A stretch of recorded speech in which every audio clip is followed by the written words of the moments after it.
What's going on, guys? This video is going to be the truth of selling on eBay, and we're going to go through all the steps from sourcing a product to photographing it to listing it to the final sale to packaging. We're going to do everything. I have no idea how long this video is going to take because I have no idea how long it's going to take to sell this item. The item in question today is this Daewoo 4-head VHS player, which I picked up for $3 from Savers. This is really quite a steal. This thing goes for about 40 bucks roughly on eBay. We're going to get into all that next. But stay tuned and I hope you guys enjoy the video. Let's talk about part one, sourcing.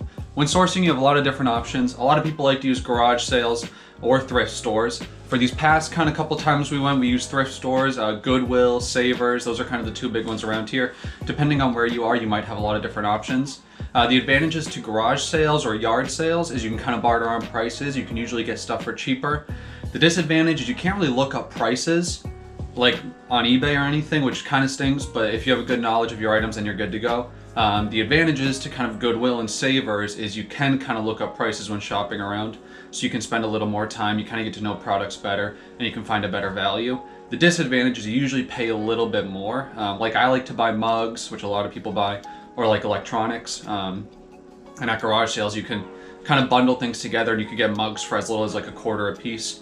We're usually at like a thrift store or a Goodwill or a Savers, you're gonna spend more like $1 minimum for a mug.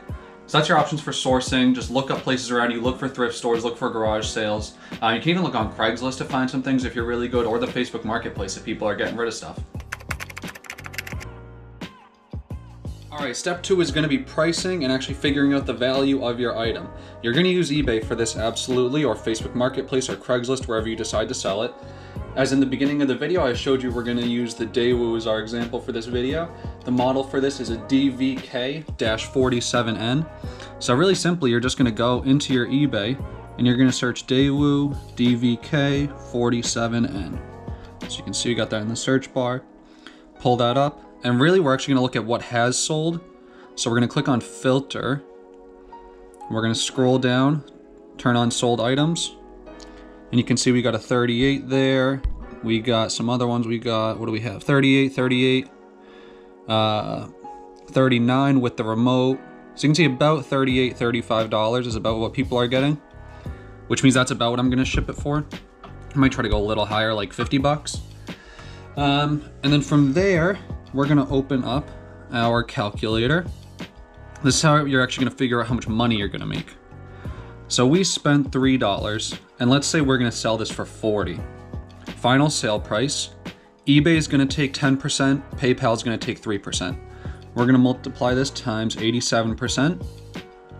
That's gonna be your profit after eBay and PayPal take their portion. And then you're just gonna subtract your cost, $2.99. So if I sell this for $40, I'm gonna make $31.81. It's really that simple. That's all you gotta do to figure out your pricing and your profits. Okay, so step three is going to be photographing your items. Getting really good photos of your items is really important. Something with a nice flat white background, it's gonna stand out a lot better, it looks a lot more professional, and it's gonna lead a lot more people to your sales. Okay, so if you can excuse the poor lighting, this is a pretty standard, simple setup of what you would have for photographing your items on eBay. This is actually on a chair, but I'd recommend using a flat surface like the ground. And if you have someone, generally Kiana and I take our photos together. She actually holds up the banner, or I hold up the banner, and the other person takes the pictures. So your pretty simple setup. This is just cheap wrapping paper. This was 97 cents, something with a white background on it. You're gonna need a nice bright white light, which is obviously gonna be the lighting for your picture. And then all you're really gonna do is you're gonna make sure that the bottom is nice and smooth, the back is nice and smooth. You also wanna make sure that this is a rounded corner in the back, not a hard corner, because it'll look like just one smooth, seamless transition. So what I'm actually gonna do is I'm gonna take a photo of this, I'm gonna pop it up on the screen so you can see what a finished photo is gonna look like.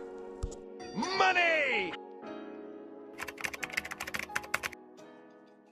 All right, step four is gonna be listing your item. This is pretty simple too. If you've ever used eBay, you're probably pretty familiar with this, but we're just gonna go through it really quick. You're gonna hit your drop-down bar on the top left where you have all your options. You're gonna go down to selling. You have your items here. We're gonna list an item. This is where we're gonna put in the description. So we'll just say it's that Daewoo I'm just gonna put 47N. This is just gonna be an example. And we can see someone else is selling one, so we can just select that. That's the exact same item. It's actually gonna autofill some options for you. So this actually gave me a stock image, which is actually kind of nice to have. If you want to use your own images, you just click the pencil and you'll just select from your photos, which I don't actually have any photos of the Daewoo here, but you would select them there. Edit your title. When you're selling things like mugs, like let's say I'm selling like a old mug, you want to use keywords that people are going to be searching for. So like I like to use retro, vintage, decades, like 70s, things like that work really well. Try to get it in the right category, obviously. Details, this is where you're gonna put like what the brand is. This has different options, so like this is a 4-head VCR, so I could put that in the number of heads, all those things. Write a decent description. I don't get too into my descriptions for things like mugs, but like for this I would say that it is tested working. I would probably also put that in the title as well. Pricing, you can do auction if you really want to. I would do an auction if I had something like a little more valuable, something that I know people are actually going to bid for, but really most likely like a buy it now for $40. Set that. Same thing with the shipping. You can charge for shipping or you can do free shipping. I would probably do this for like $45 with free shipping, because I'm going to get a little extra money. It'll still kind of help me get close to that $40 sale, probably a little less with shipping, but the free shipping kind of incentivizes people. And that's really it. Once you'd hit list item next. I'm not going to do that yet. And then from there, if you want to just see what you've listed, you just go to your active, and here you go. So I'll show you an example listing. This is, oh, sorry about that. So this is Vintage Walt Disney Productions Characters Ceramic Coffee Mug Gold Trim. That's just the title. The reason the title is so long is you want to get people to search it. You want people to find it. You can see that's the white background. We actually use a different box for that. It's $14.95 with $7.95 shipping. And that's really all you need to it. Just good pictures, good titles, clear and concise. That's what makes the sale. Okay, step 5 is simple. It's just to wait. The truth is 99% of the time your items are not going to sell the same day you list them. We all wish they would, but that's just not the truth. It's going to take sometimes up to a couple weeks, even longer. Now, if you do put your items across all platforms, eBay, FBM, Craigslist, any other apps, then you're going to have a better chance of selling even quicker. But a lot of times you just got to wait and you just got to be patient. There is a good amount of work that goes into actually selling your items. Okay, so the day has come and your item sold. Let's talk about shipping. Okay, shipping is pretty simple. There's just a few things you're gonna need. The device you're selling, a box or container that's roughly the same size as the item you're shipping, and some sort of void fill, either void fill, newspaper, or bubble wrap. Those all work really well. All right, so I've got my item in the box. This isn't the exact box I'm gonna use. I want something just a touch larger, but you do want something that's relatively the same size, as close as you can get with enough space, because shipping companies are gonna charge you if the box is bigger. Remember, they're also gonna charge you on weight, so things that are a lot heavier are gonna charge a lot more, but if you can keep the dimensions down, you can usually save a bit of money. All you're gonna do from there is you're gonna get your void fill in the box, take up the corners, try to create as little dead space as possible because you don't want things sliding around in the box, getting thrown all over, and then really you're good to go. Okay, so now your package is all set up, it's good to go, it's packaged well, there's not a lot of dead space. The real last step is just to close it up, slap a shipping label on, and send it on its way.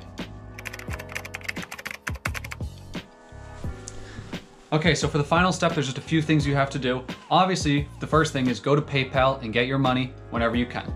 Transfer the money into your account. That's where PayPal is going to take about 3%. The other step is actually to go to eBay and make sure you mark your item as sold. This is really important. It lets the buyer know that they're about to receive their item, and it lets other potential buyers know that the item is actually sold and it's no longer for sale. You can also do things like get in contact with the buyer and send them the shipping, the tracking number. They usually really appreciate that. But after that, you've really done everything.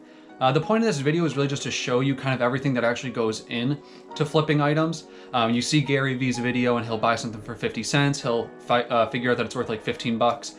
And then he goes, oh, I just made $15 in 10 seconds. Most people work an hour for that. It's really not the truth. There is some work that goes into it. But if you can do it as a hobby, just have fun with it and you will make some money It's a lot of fun.